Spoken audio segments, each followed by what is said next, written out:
In the heart of the labyrinth, amidst shadowy stone walls and echoing corridors, a beast awaits.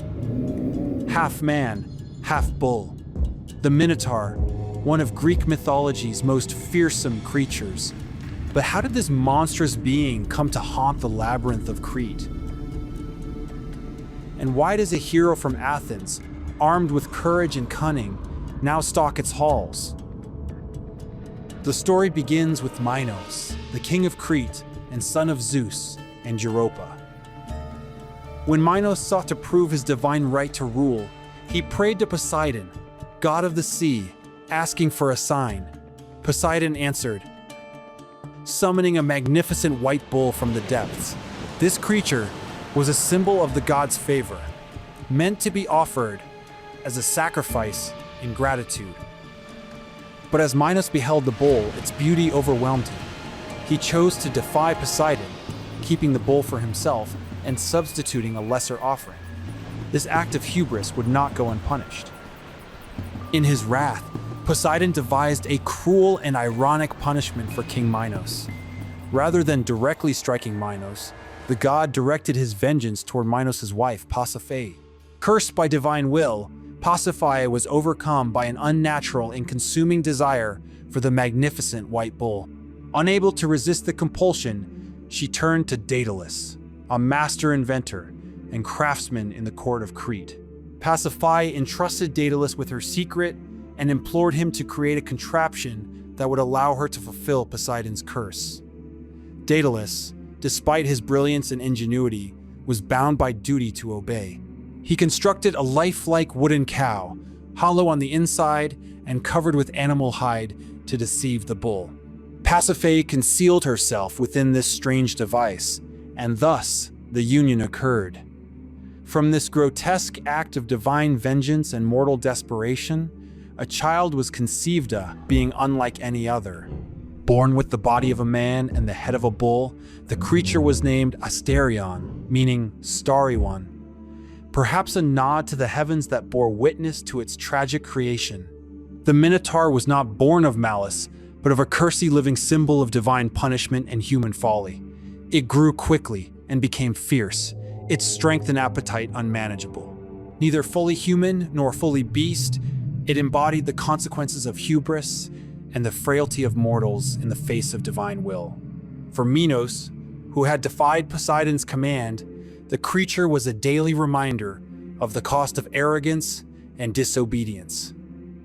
The Minotaur's monstrous nature eventually made it impossible to coexist with mortals.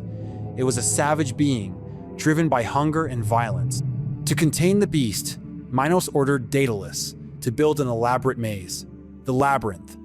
Located beneath the palace at Knossos, the labyrinth was so complex that no one who entered could ever find their way out.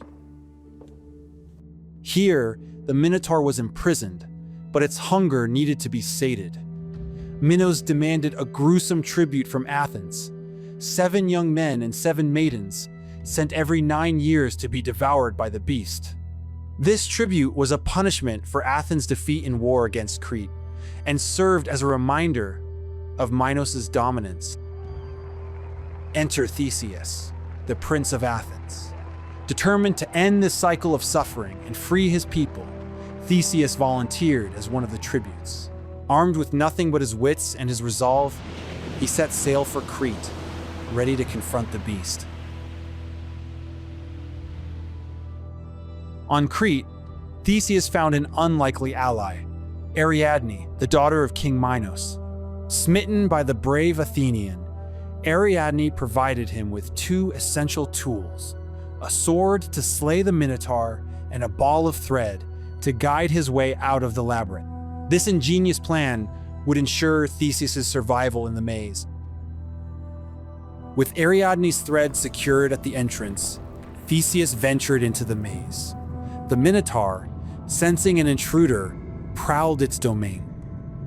When hero and beast finally met, the clash was as brutal as it was legendary. After a fierce struggle, Theseus defeated the Minotaur, ending its reign of terror. Following the thread back to the entrance, Theseus emerged victorious, a savior to his people and a hero in myth. Theseus left Crete with Ariadne, but their story took a tragic turn. On the island of Naxos, he abandoned her, a decision that remains one of the great mysteries of Greek myth. Some say it was at the will of the gods, while others see it as a betrayal of love. In Athens, Theseus was celebrated for his bravery, yet his story is tinged with sorrow. Upon his return, he forgot to change the black sails of mourning on his ship to white. His father, King Aegeus, seeing the black sails, believed his son had perished and threw himself into the sea, which was henceforth named the Aegean. The Minotaur's tale is one of tragedy and complexity. It serves as a cautionary story about defying the gods and the consequences of unchecked ambition. But it is also a story of heroism of a young prince who faced a monster to save his people. From ancient frescoes to modern adaptations, the Minotaur continues to capture the imagination, embodying the enduring power of myth.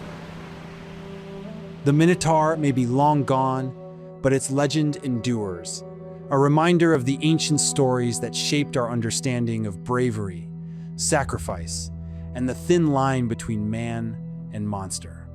Thank you for watching, and if you enjoyed this exploration of Greek mythology, don't forget to like, subscribe, and share your favorite myth in the comments below. Farewell, and may the gods guide your way.